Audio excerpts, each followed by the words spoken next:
যে কোনো অকেশন হলেই মনে হয় যে বাড়িতেই রান্না হবে আর সকলের সাথে জমিয়ে খাওয়া দাওয়া হবে। তো সেরকমই একটা রেসিপি আমি আপনাদের কাছে বানিয়ে দেখাবো, সম্পূর্ণ আমার নিজস্ব রেসিপি। সামান্য উপকরণ দিয়ে কিভাবে রেস্টুরেন্টের স্বাদে ভেটকি মাছ রান্না করতে পারবেন, তার জন্য সম্পূর্ণ রেসিপিটা দেখতে থাকুন। আশা করছি আপনাদের ভীষণ ভালো লাগবে। পূজার রকমারি রান্না উইথ ব্লগে আপনাদের সকলকে জানাই স্বাগত।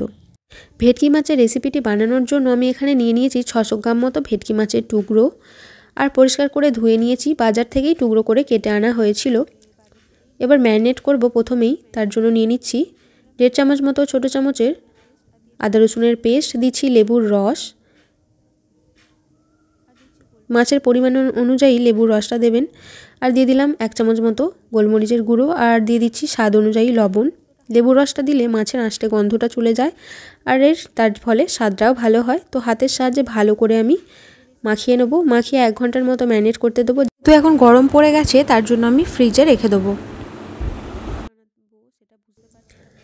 তো বন্ধুরা, আমি সম্পূর্ণ এটা নিজস্ব রেসিপি আমি বানানোর চেষ্টা করেছি, খেতেও খুব ভালো হয়েছিল।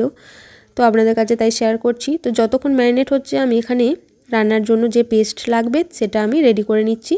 তো দিয়ে দিলাম 10 থেকে 12টার মতো কাজু, আর 2 চামচ মতো বড় চামচের পোস্ত, আর 1/2 চামচ মতো ছোটো চামচের মৌরি, 3টে কাঁচা লঙ্কা দিচ্ছি।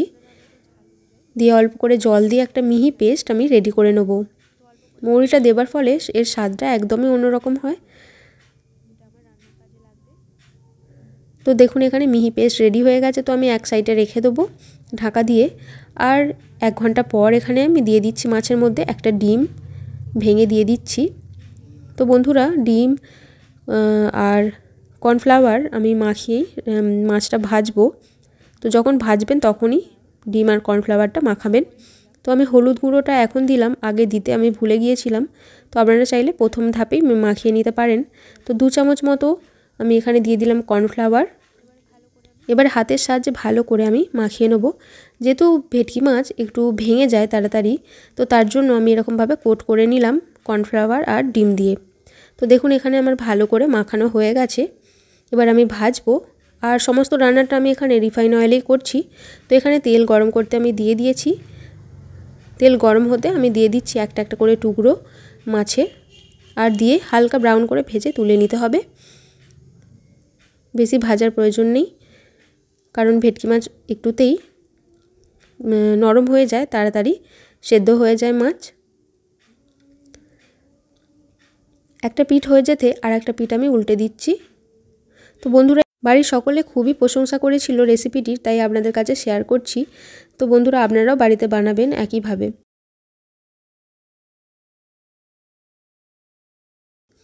তো একটা পিঠ হয়ে যেতে আর একটা পিঠ উল্টে ব্রাউন করে ভাজা হয়ে গেছে। তো আমি এবারে তেল ঝরিয়ে তুলে নেব। একইভাবে সমস্তটা ভেজে নিতে হবে। তো বন্ধুরা, আমি তুলে নিয়েছি আর একইভাবে সমস্তটা ভেজে নিয়েছি, তার জন্য আর দেখালাম না সমস্তটা। তো মাছ ভাজার অল্প তেল ছিল অল্প করে, তো আরও একটু আমি তেল দিয়ে দিলাম রিফাইন অয়েল। আর তেলের মধ্যে দিয়ে দিচ্ছি ঘি সামান্য পরিমাণ। ঘিটা দেওয়ার ফলে এর স্বাদটা খুবই সুন্দর হয়। তেল গরম হতে দিয়ে দিচ্ছি পেঁয়াজের টুকরো। এরকমভাবে সরু সরু করেই টুকরো করতে হবে। আর একটু বেশি মোটা যাতে না হয়, সমস্ত সমান করে কাটতে হবে। তো হালকা করে নাড়াচাড়া করার পর দিয়ে দিচ্ছি ক্যাপসিকাম কুচি। এরকমই সরু সরু করে করবেন। আর দিয়ে দেবো কাঁচা লঙ্কা কুচি 2টোর মতো। আমি বেশি পরিমাণটা কাঁচা লঙ্কা দিয়ে করছি, এতে স্বাদও ভালো হয় আর শরীরের পক্ষেও ভালো। তো নাড়াচাড়া করার পর আমি দিয়ে দিচ্ছি কড়াইশুঁটি। তো আপনারা চাইলে আরও একটু বেশি করেও দিতে পারেন কড়াইশুঁটি, আমি অল্প করেই দিলাম।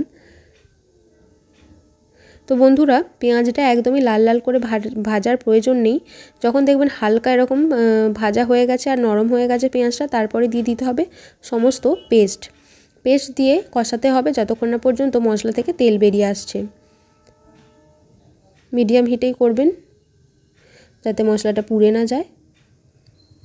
তো দেখুন মশলা থেকে তেল বেরিয়ে এসছে, তার জন্য আমি দিয়ে দিলাম বড় চামচের 1 চামচ মতো আদা রসুনের পেস্ট দিয়ে আবারও ভালো করে কষাবো যতক্ষণ না পর্যন্ত আদা রসুনের কাঁচা গন্ধটা বেরিয়ে যাচ্ছে। এবার দিয়ে দিচ্ছি কাশ্মীরি লঙ্কার গুঁড়ো। এতে কাশ্মীরি লঙ্কা গুঁড়ো দেওয়ার ফলে অতটাও ঝাল হয় না, যেহেতু আমি এখানে কাঁচা লঙ্কাটা বেশি দিয়েছি। আর দিয়ে দিলাম হলুদ গুঁড়ো স্বাদ অনুযায়ী। আর দিয়ে দিলাম অল্প করে জল, যাতে মশলাটা পুড়ে না যায় তার জন্য। তো দেখুন এখানে মশলা থেকে তেল বেরিয়ে এসছে। তারপর দিয়ে দিচ্ছি টক দই 1.5 চামচ মতো, বড় চামচের। টক দইটা অল্প করে জলে গুলেও দিতে পারেন, তো আমি এরকমই দিচ্ছি।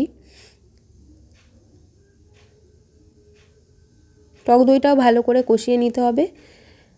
যখন দেখবেন মশলা থেকে তেল বেরিয়ে এসছে তখন দিয়ে দিতে হবে অল্প করে গোলমরিচের গুঁড়ো আর চিনি স্বাদের জন্য। আর দিচ্ছি লবণ। বন্ধুরা, ভালো রান্নার জন্য সবসময় টেস্ট করে দেবেন লবণটা, কারণ লবণেই স্বাদ, আবার লবণেই বেস্বাদ। তো ভালো করে যখন দেখবেন মশলাটা কষা হয়ে গেছে, তেল ছেড়ে এসছে, তখন দিয়ে দিতে হবে পরিমাণ মতো জল। একটা গ্রেভি যাতে হয় সেরকম অনুযায়ী জলটা দিতে হবে, আর মাছগুলো যাতে ডুবে যায় সেরকম অনুযায়ী। তো ভালো করে আমি মিশিয়ে নিচ্ছি। তো বন্ধুরা, আপনারা রান্না করতে করতে একবার টেস্ট করে নেবেন, যদি মনে হয় যে লবণের প্রয়োজন আছে বা আর একটু চিনি দিলে হয় সো দিতে পারেন। তো এইটা মিষ্টি হয় না, যদিও একটু ঝাল হয় আর একটু হালকা টকের ভাব থাকে, আর একটু স্বাদটা মিষ্টি থাকে, মানে দারুণ একটা স্বাদ হয় কম্বিনেশনটা। তো হালকা করে যখন ফুটে উঠবে তো তখন দিয়ে দিতে হবে মাছের টুকরোগুলো। জলটা টকবক করে ফোটার পরেই দেবেন মাছের টুকরো। তারপরে নাড়াচাড়া করতে হবে। আর যখন একটু ঘন হয়ে আসবে, নাবানোর আগে গরম মশলা ছড়িয়ে দিতে হবে অল্প করে। গরম মশলা ছড়িয়ে ভালো করে মিশিয়ে নিতে হবে।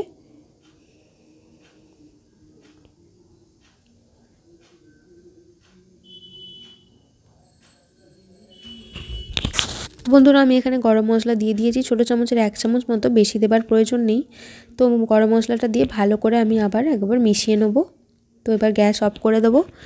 তো বন্ধুরা, আমার এখানে ভেটকির রেসিপিটি পরিবেশনের জন্য রেডি হয়ে গেছে। তো আপনারা যে কোনো রুটি, ভাত, রাইস, পোলাও যে কোনো সাথেই আপনারা বানিয়ে খেতে পারেন, ভীষণ ভালো লাগবে। তো আজকের মতো এই পর্যন্ত। বন্ধুরা, ভালো লাগলে প্লিজ লাইক, শেয়ার এবং সাবস্ক্রাইব করতে ভুলবেন না। আজকের মতো এই পর্যন্ত।